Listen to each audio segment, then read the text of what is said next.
প্রথমে একজন শিক্ষার্থী সংগঠনের সাথে পরিচয় হয় এবং লক্ষ্য উদ্দেশ্যের সাথে একাত্মতা পোষণ করে প্রাথমিকভাবে সদস্য ফরম পূরণ করে প্রাথমিক সদস্য পদ গ্রহণ করে।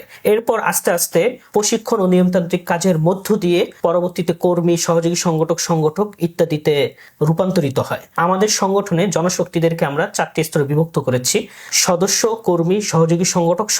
তো সংগঠক হচ্ছে সর্বোচ্চ স্তরের জনশক্তি এবং সংগঠকদেরকে নিয়ে আমাদের কেন্দ্র গঠন হয়।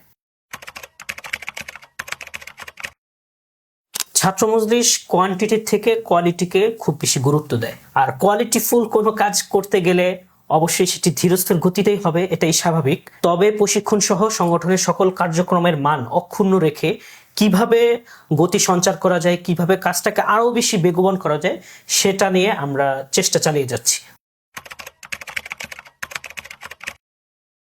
সংগঠনের অর্থায়ন আমাদের রানিং মেম্বার বা জনশক্তি, শুভাকাঙ্ক্ষী এবং বিশেষ করে যারা আমাদের সংগঠন থেকে বিদায় নিয়েছে প্রাক্তন দায়িত্বশীল বৃন্দ, তাদের পক্ষ থেকে মাসিক, বাৎসরিক, এককালীন বিভিন্ন ইয়ানত আসে, অনুদান আসে। আর স্বচ্ছতার ক্ষেত্রে আমরা যে প্রক্রিয়া অবলম্বন করে থাকি, আয় ব্যয়ের ক্ষেত্রে রসিদ এবং ভাউচার ব্যবহার করা হয়ে থাকে।